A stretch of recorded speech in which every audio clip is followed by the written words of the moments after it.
There we go. Well, good evening, Faith for Life. Good evening. I am excited to be before you tonight, and I want to start off just saying I am not Pastor Matt. I am actually Minister Tina, one of the ministers on staff here, and I just am so thankful and grateful to be under Pastor Matt and Pastor Jen, our amazing leadership, and to have such wisdom before us to lead us in everything God has purposed us to do as a church family and as individuals. With his disciples, and he said unto them, let us go over unto the other side of the lake. And they launched forth. So here we have Jesus with his disciples. He gives them instructions that it's time to go to the other side of the lake. The disciples do as Jesus tells them to do, get in the boat. They all launch forth. That word launch there, I want to bring up to you, is the word anago in the Greek, and it means to lead up, by extension, to bring out to a higher place. So they launch forth to go into a higher place with Jesus. Many of us have heard God give us an instruction that we need to launch forth. And a lot of us have stepped out in faith. But when we stepped out in faith, a lot of us have encountered a challenge at some point. So we're not quite on the shore anymore, but we're not quite where God promised us we're going to be. We're somewhere stuck in the middle and in between. And I know for me, that in between can be a little frustrating, can be a little discouraging, because you're kind of like, okay, Lord, you spoke to me and said this is what it's going to be. I stepped out. Now we got this wall that I can see, this challenge or this issue, and I'm not quite where you said I was going to be. Well, if that is you tonight, like it is me in plenty of areas, I have good news for you. God is saying that it's time for you to get ready to go to the other side. Amen. And that's actually the title of the message tonight. Get ready for the other side. While God wants to take us to the other side, we have a part to play. And a lot of times, there's instructions that he gives us step by step for us to carry out before we will ever get to what he promised us, in possession of what he promised us. Sometimes we might miss those instructions. Sometimes we hear them. I know I've heard them before. And you start out in faith and you do what he tells you to do, but because you don't see the manifestation of what he promised you, you get discouraged along the way and kind of, well, I don't really need to do that right now. It's not really working out, Lord. Right? Throw up your hands. Well, I'm serious. I have moments. I be fussing to Jesus. So in that time, we have a part to play, and he will give us instructions. So we're going to find out tonight what we need to do so that when God brings that opportunity, we can get to the other side. Right. Amen. Amen. Okay, so let's dive into this. Go with me to Exodus chapter 14.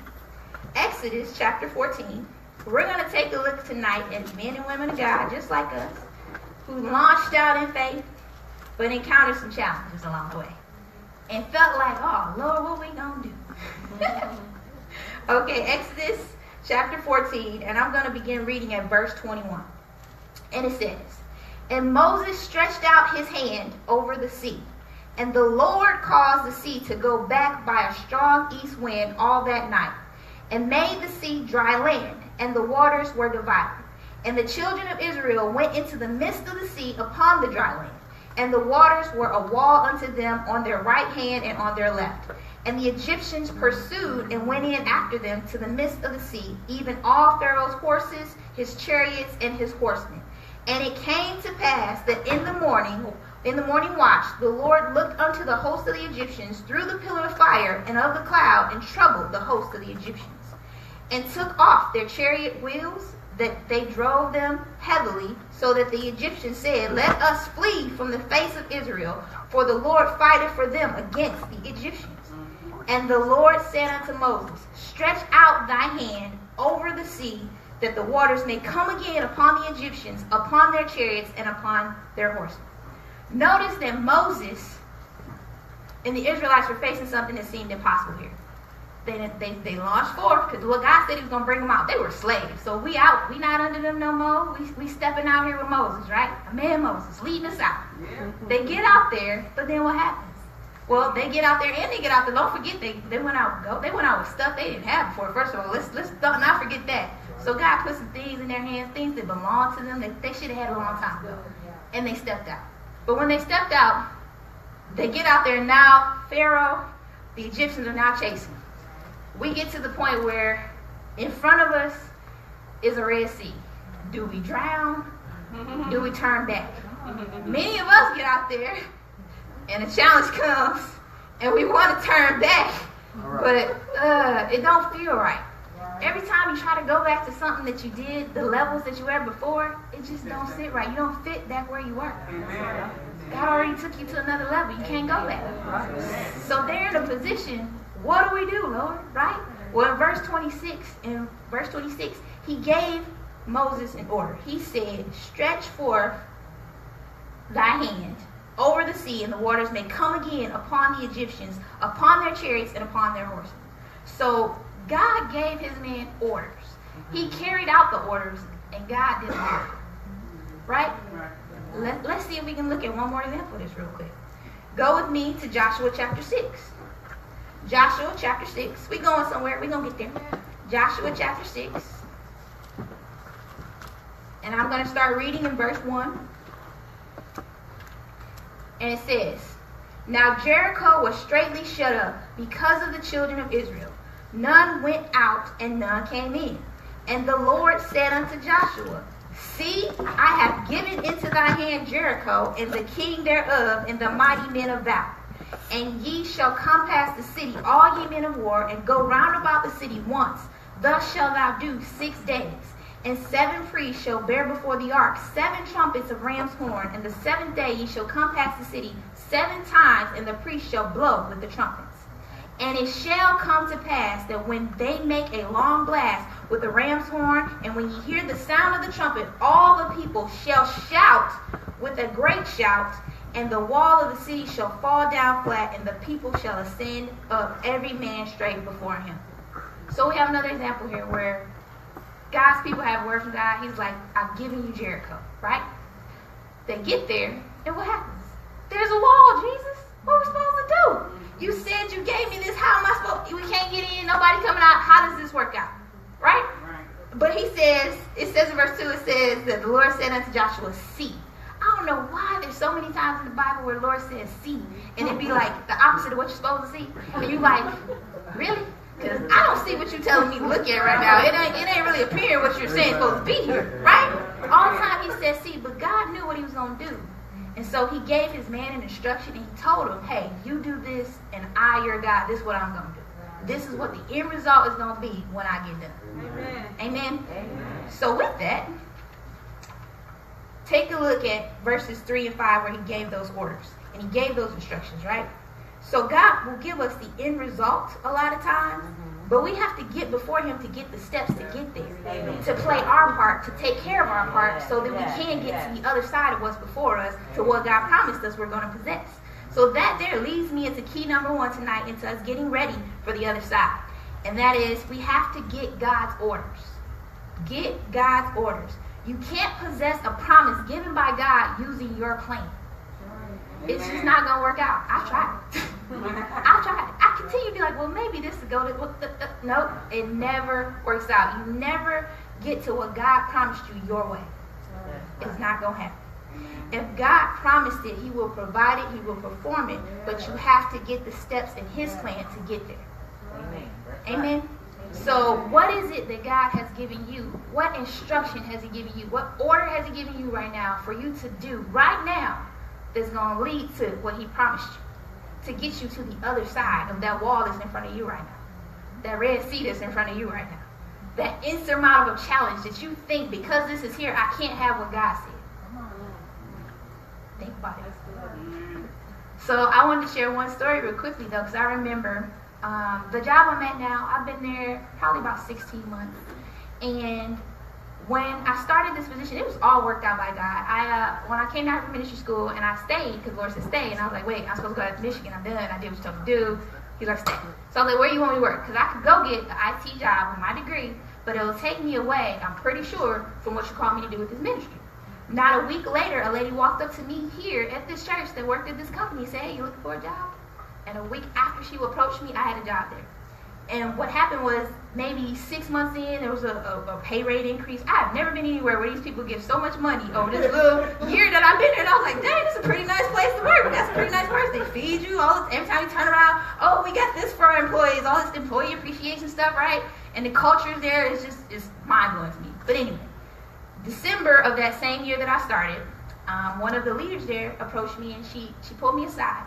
And first thing she said was, oh, Tina, I want to let you know we've chosen to honor certain individuals and their hard work, and I'm going to give you a pay increase to this amount. This was like the third, fourth one at Christmas time. And I was like, oh, sweet. She was like, this is going to take effect on your next check. That was right before Christmas. I was like, oh, won't he do it? He comes through all the time. Look at that, Fredo time. So I'm excited just about that.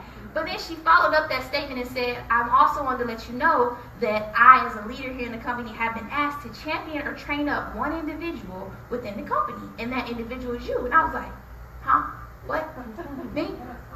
Out of how many hundreds of people that work under you, you pick me to champion or train up within this company? All right. I was like, okay, favor of the Lord. All right, then, well, what we gonna do? So what happened after that, she said, well, as Christmas vacation is coming up, after that, beginning of next year, you and I will meet on a regular basis, and we'll start to take some steps to get you training and stuff so that you can go to the next level here, and I'm gonna help you. And I was like, that's a pretty good deal, Lord, okay. So what we did over the next 4 or 5 months, so many opportunities opened up.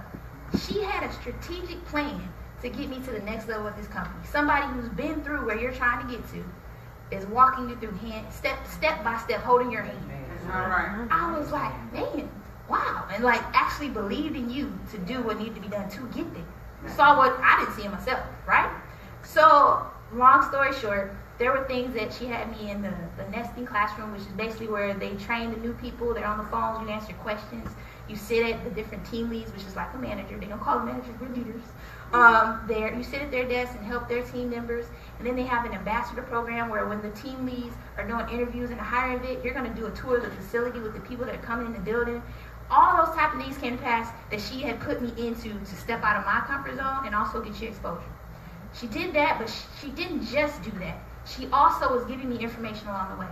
She said, you know what, in this role, the next level up, which is a team lead role, these are some of the struggles people have. These are some of the things that people need to look out for. So all of this time, she's giving me step-by-step instruction what to do. She's also telling me what to look out for when I get there. So when the position came up for the promotion back in April of this year, I had been there maybe 14 months, and that's kind of unusual, put it that way. So I was like, okay, I applied for it, and guess what? I got the promotion. So God was involved in this, but this lady, if she had a strategic plan like hers to get me to the next level in this company, how great is the plan that God has for you that's so strategic to get you to the other side of what He promised you you're going to have? How much greater should your trust be in God for what He promised you that you're going to possess if you follow His instructions? If He can see the end from the beginning. This lady only had a short-term view, right? God sees it all. If He tells you to take this step right now, you don't understand it. Just take the step. Period. Okay, so with that, that's taking me into key number 2. Key number 2 to getting to the other side is that after you get God's orders, you have to get in position. Get in position. Go back with me to Exodus chapter 14, and we're going to read verse 26 and 27. Exodus 14, and we're going to read verses 26 and 27. And it reads, And the Lord said unto Moses, Stretch out thy hand over the sea, that the waters may come again upon the Egyptians, upon their chariots and upon their horsemen. And Moses stretched forth his hand over the sea, and the sea returned to his strength when the morning appeared, and the Egyptians fled against it. And the Lord overthrew the Egyptians in the midst of the sea. So what do we have here? He gave his man Moses orders. Moses got in position by actually doing what he told him to do. And he followed those instructions to a T in this instance. Amen. Right? And what happened? God took care of it. They got to the other side. So with that, notice that they were in the middle of a miracle when they first stepped out and walked, and he parted the Red Sea. And then it looked like there was danger still upon them because they still coming on through too. Like how had that had to be? What type of moment was that? I don't know if we get to like watch this on replay in heaven, but like you walking through a sea. Both sides is water. It's parted. That's a miracle in itself. Like I might be a little stunned and just be like, I don't know how long this is gonna stand up. That had to be a long stretch to walk. You got a lot of things you think on, but we're also still getting chased, right? So even in the middle of a miracle, it looks like we're facing danger. But when they get to the other side and their people clear out, he gives his man Moses another instruction, right? He gives him the instruction to stretch forth his hand, but it took some faith to lift that hand up, right? He lifts that hand up, and what happens? God drowns them all. But God told him he was going to do that. What has God told you he was going to do? What did he tell you ahead of time? have seen the end result already. You might know what's in your heart, what God placed on your heart, but you haven't seen it yet. But God said it. That's all you need to know. That's it. All you need to know is he said it, and then I need to step out and do what he told me to do. Amen. So go with me to Joshua real quick. One other thing we're going to take a look at. Joshua 6. I got y'all flipping back and forth. It's okay. Keep your page turning finger there. Joshua chapter 6. Joshua chapter 6. And we're going to pick up at verse 6. And it reads, And Joshua the son of Nun called the priests and said unto them, Take up the ark of the covenant, and let 7 priests bear 7 trumpets of ram's horns before the ark of the Lord. And he said unto the people, Pass on and come past the city, and let him that is armed pass on before the ark of the Lord. And it came to pass when Joshua had spoken unto the people, that the 7 priests bearing the 7 trumpets of ram's horns passed on before the Lord and blew with the trumpets. And the ark of the covenant of the Lord followed them. And the armed men went before the priests that blew with the trumpets, and the reward came after the ark, the priests going in and blowing with the trumpets. And Joshua had commanded the people, saying, Ye shall not shout, nor make any noise with your voice, neither shall any word proceed out of your mouth until the day I bid you shout. Then shall ye shout. Okay, so pause. God never told him, don't tell them to say nothing, keep your mouth closed, don't say nothing until I tell you to shout, did he? I really believe that Joshua commanded them to do this so that nobody would speak doubt over that course of time when they were going around them 7 times. Because we all know 7 times, it might be 7 days, it could be 4 days, it could be a couple years. We've been going around some things for a while, believing God, and you know, doubt can come out real easy. Like, Lord, I'm tired of believing for you. You got me out here looking stupid. People look at me like crazy. You talking about keep on going doing this? Really, Lord, really? Right? We have those moments. So they had to do this 7 days. Not only that, we marching around a place we know can't nobody get in, ain't nobody coming out. Really, Lord? Really? You got us walking around here looking like this? Okay. So I believe he gave them that order so nobody could speak against what God was going to do. And I think that we want to keep in mind in our lives that there's people, sometimes we share things prematurely with people that we really don't need to share. It's enough for me to believe God for what he told me. And I know I had an instance where I shared some things prematurely, your whole little Joseph moment where you're young in the things of God. And you're like, oh man, God said this, and you think it's going to happen tomorrow and years. Ain't even happy yet, right? And I had somebody tell me just the other day, they were just like, well, oh, you still? So words like, you still believe in God for that? You sure about that, really? And I find in my life that most of the time those people that I shared that with that are believing for similar things from God haven't received it either. So your lack of faith is trying to speak to my faith and discourage me from what I know God told me. That's when you need to handle those people with care from a distance. There's still love on people. God loves people. But I don't need to be around you feeding doubt into what God told me he's going to do in my life. Because how would they know what God's going to do for you? How would they know what God spoke to you? How do they know what God is capable of? You haven't been given the measure of faith that God gave me to believe for what he told me. So just because you can't believe for it, well, you know what?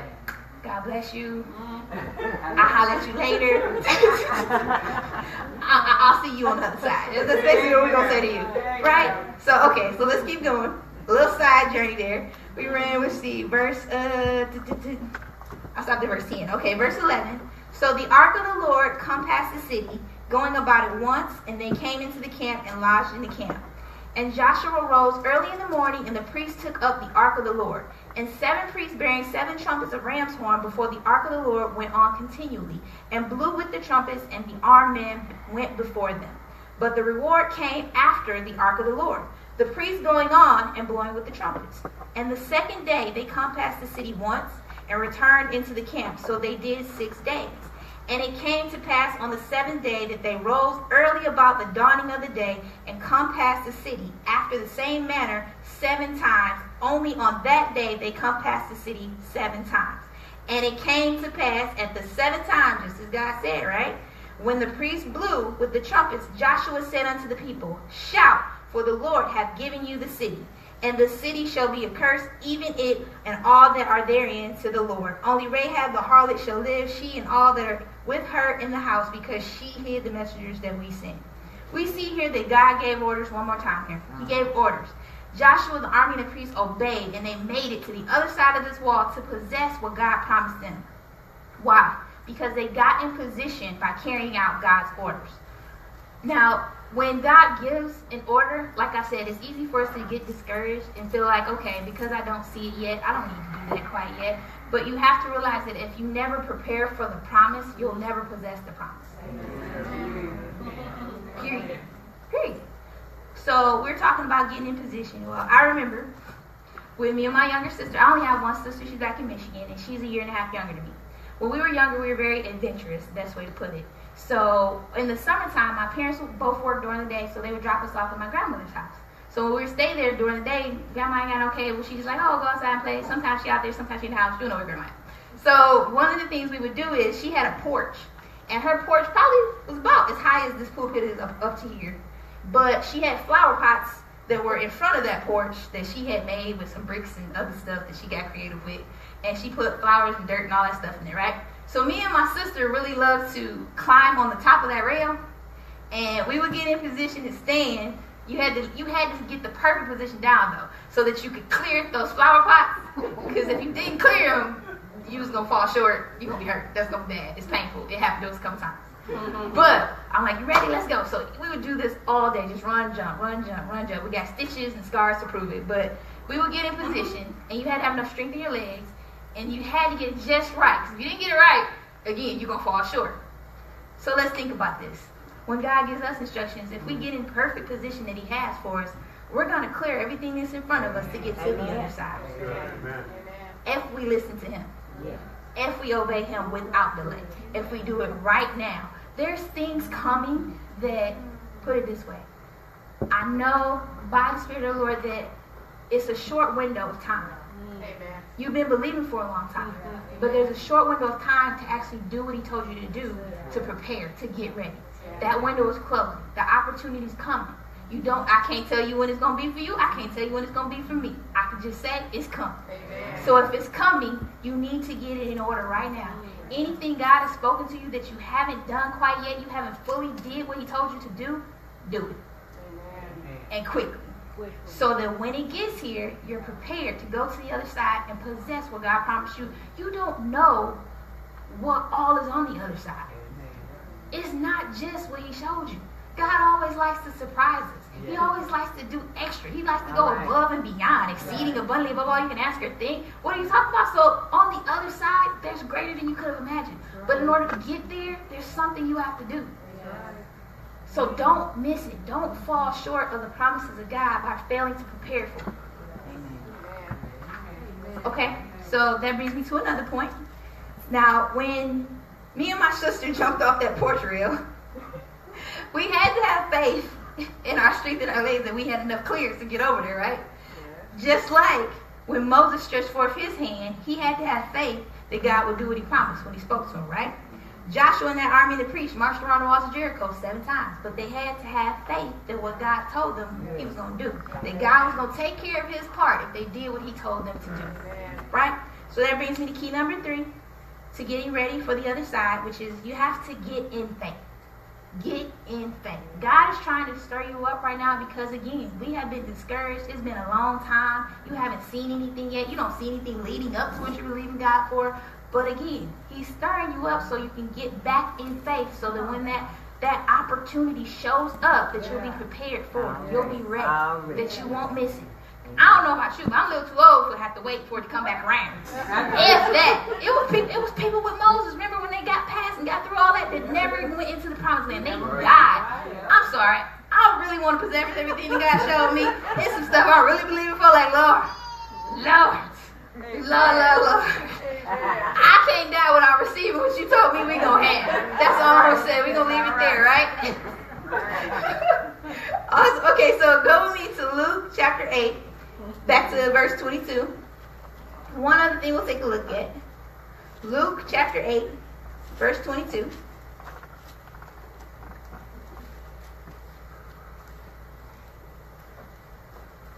And it reads, Now it came to pass on a certain day that he went into a ship with his disciples. And he said unto them, Let us go over unto the other side of the lake. And they launched forth. But as they sailed, he fell asleep, and there came down a storm of wind on the lake, and they were filled with water, and were in jeopardy. And they came to him and awoke him, saying, Master, Master, we perish. Then he arose and rebuked the wind and the raging of the water, and they ceased, and there was a calm. And he said unto them, Where is your faith? And they, being afraid, wondered, saying one to another, What manner of man is this? For he commanded even the winds and water, and they obey him. So the disciples launched forth with Jesus in their boat. Many of us stepped out. Jesus was with us the whole time. And all of a sudden this storm comes up, water's all filling the boat. He back there taking it. Jesus, don't you see what's going on? You're not paying attention. We about to perish, right? They go wake him up, and they think that they're going to die. He wakes up, calms the storm. Where's your faith? That word faith right there is pistis in the Greek. It means assurance, persuasion, belief. So where was their faith at that time? Where's your faith right now? Is your faith in God? Is your faith in the one that promised you, the one that is faithful? Or is it in the stock market? Or is it in your finances? Is it in that boss at your job? Is it in that your spouse? Is it in all these other things that you put it in that's not going to produce what God promised you? It's incapable. Anything other than God can't produce what God promised you. Amen. So why would you put your faith in it? We do it all the time. I have moments. I have moments too, just like anybody. We have moments, but we need to get back in order and get back in step with God. Amen. If we're going to possess everything that He promised us. Amen. So just keep in mind that no barrier can stop you from possessing what God promised you. Hallelujah. It doesn't matter what it looks like. It doesn't matter how long it's been. It doesn't matter how big the challenge is. It's not greater than God. Amen. So get your eyes off of the circumstances. Get your eyes off of that thing that's right here in front of you, that challenge that you keep thinking about, that you keep worrying about, like, Lord, how are we going to get through this? How are we going to get around this? I can't get to the other side. Yes, you can. Yes, you can, and yes, you will. Okay, so with that, Moses and the Israelites were out there. They walked through the Red Sea, but the Egyptians were right behind them. Joshua and the army and the priests were told by God Jericho was theirs, but they came against walls. Again, there's walls, there's situations, negative circumstances. But when you have a word from God telling you that you're going to the other side, He told them that before they ever even took off or they ever even launched forth. He said, let us go unto the other side. So if God told you, you going to the other side. If God told you you're going to have what you're going to have, when He promised you, because I don't know what it is for you, and I can tell you what He promised me. But whatever that thing is, whatever it is for you, you will possess it. Amen. Don't give up now. Amen. What Pastor Matt has been preaching on Sundays, fighting the fight of your life, keeping your faith. Why? Because it's coming. But if you don't have the faith and don't keep fighting, I'm tired. I told the Lord the other day, Lord, I'm tired of believing for this. I'm tired of fighting for it. And again, you stir up your faith and send people your way to speak to it, to reconfirm what He told you. Why? Because it's not something I came with up in my head. It's not something I made up. It's something God spoke to me. So if He spoke it to me, then I'm going to have what I said. Regardless of what you think, regardless of how crazy I might look to the world, I'm going to have what God told me is going to be mine. Hallelujah. So I was like, wait, now where did I go? Look at y'all throwing me all off. Okay, so with that, so we're talking about how do you get there, that you have to get in faith. So we know that in Hebrews 11:1, it reads that, now faith is the substance of things hoped for, the evidence of things not seen. Hebrews 11:6 reads, but without faith it is impossible to please Him. For he that cometh to God must believe that He is, and that He is a rewarder of them that diligently seek Him. If you don't have faith in God to do what He promised you, you'll never possess what you're believing Him for. Hallelujah. Hallelujah. No faith, no promise. Amen. No faith, no promise, no possession. Amen. Praise God. So one of the things that came to mind when I was thinking about this, having faith for things, was when I came down here for ministry school in August 2014. First off, backstory, me and my sister are very spoiled. So we never have to walk to school. We never catch no bus. When it got time to drive, you got a car waiting for you. Oh, I want this car now. I want this down. Oh, okay, parents signed for it. Life was, just great, right? But then God says go to ministry school. So I'm like, hey, I'm going to Texas. The school is there. I had got laid off from my IT job months before that. And my parents said, well, if you choose to do this, we didn't send you to the University of Michigan for this. You on your own. So I was like, okay. So at the time, the car I had, they was like, we're not about to keep paying for a car. You drive it down to Texas. So they turned that car in. So when I came down here, I did not have a car. I had a temporary place to stay. I think it was maybe $700, which went to $400 that I got from a going away party that I used to buy my one-way ticket here. And somebody anonymously paid my tuition to start of $1,475. So that was August of 2014. What happens is, staying with roommates and stuff, one person had a car. It was 5 of us in that apartment. I'm like, dang, hold on, it was 5 of us in a 1-bedroom, 1-bath apartment. And it was across the street from the school. And one person had a car. And I remember trying to find work. And I found an IT place because I have a degree in IT, right? I'm like, oh, this is going to work out. First day I was here, did an interview, top candidate, all that cool stuff. They called a recruiter. But because of my schedule at ministry school, they was like, we can't hire her. So the only job I found at that time was a minimum wage gig up the street at Kroger's, slicing people's meat at the deli. And I was like, Lord, it was so many times I walked to work. One time I walked in the rain and I called home. I was like, Daddy, I'm so sorry. I am so sorry that I did not appreciate everything y'all did. And he was just like, oh, see the light. I was like, Daddy, now it's not the time for one of these talks. And what happened was working that or not. It's a very humbling experience. But I got to Christmas of 2014 and we had a 2-week break. And I was very homesick. I missed my family, never away from them. So I said, I'm going home. At the job that I had, they were trying to schedule me on this hours later. Like, I can't approve that. I was like, all right, Maria, well, all right, you be good. But I'm going. So I booked a 1-way ticket to Michigan because I barely had the money for that 1-way ticket. I scrounged up that money. I was like, Mom, I'm coming home. They were excited. Like, they thought they was going to talk me into staying. I wasn't coming back. So I booked this 1-way ticket, and I set my faith. I said, Lord, told me to be here. I ain't got no car. I need transportation to get to A to B, to get a better gig, to take care of some things. Some pride was in there too, because I was like, Lord, I ain't never had nobody tell me I can't use that car, that I need to go check a dark route, a bus route, and I got to walk to, Lord. Okay, so it was a little pride in there, but I set my faith. I said, Lord, I'm not coming back unless I drive back. I only got a 1-way ticket, so there's only one way this can go. I don't know how you're going to do this, but you better step in and do something. So I set my faith, right? So when I went back to Michigan, my dad had, it was a used car, a Grand Am that just sat in the driveway. He had one of these moments where he was like, oh, I'm not going to get another new car. I'm not going to pay a payment no more. He bought that years before I even left.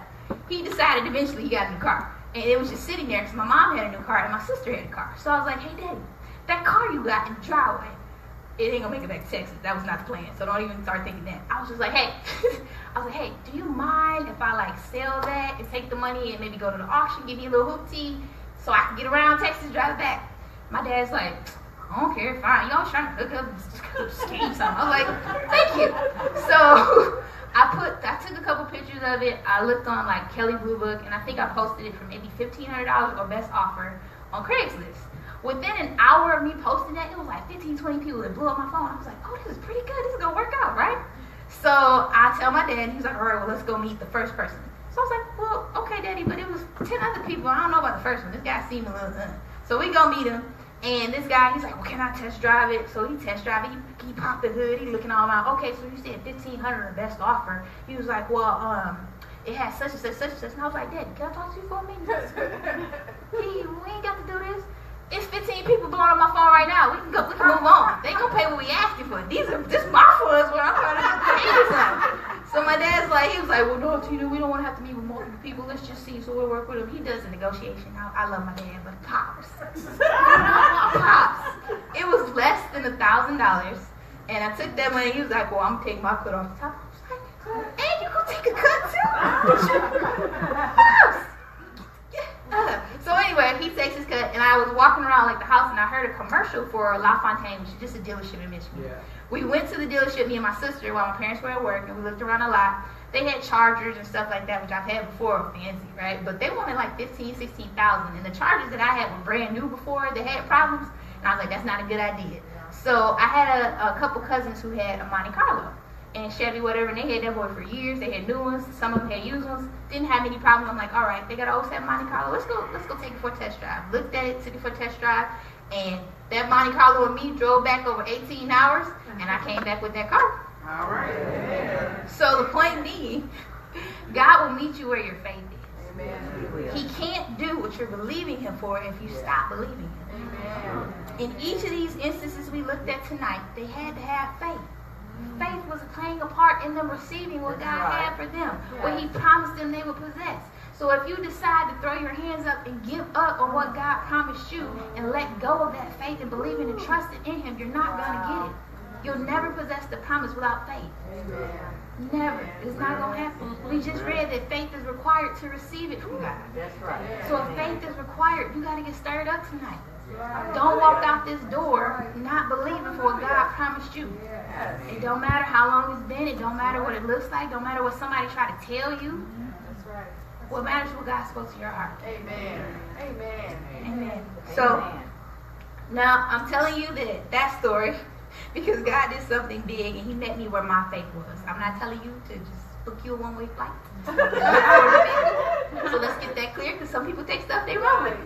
Please be sure that you hear from God before you step out and do any of these things. Before you come back and write letters, Pastor Matt T. Miss Tina said, I gave a disclaimer. So what I want you guys to remember tonight is that God is speaking to you all, again, through the messages that Pastor Matt's ministering on Sundays, this message tonight.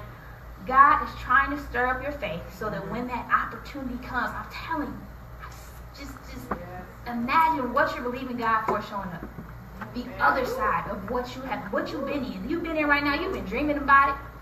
You've been thanking God, and then you thank God in faith, and then sometimes you're like, I ain't even saying that this morning, Lord. I'm going to leave that part out of my confession. Then God get on your case like He do me, but I'm just saying. So, He's trying to get you back in faith so that you can receive it. I want each and every one of you to have everything God wants for you. Everything that you're believing Him for. Everything. Not one thing God promised you won't come to pass in your life if you have faith. If you do what God tells you to do. So as I close tonight, what were those 3 keys? Y'all remember? Who's taking up?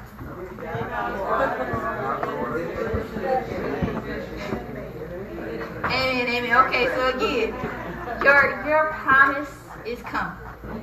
As you get God's orders, get in position, and get in faith, you will possess what God promised you on the other side. Amen? Amen.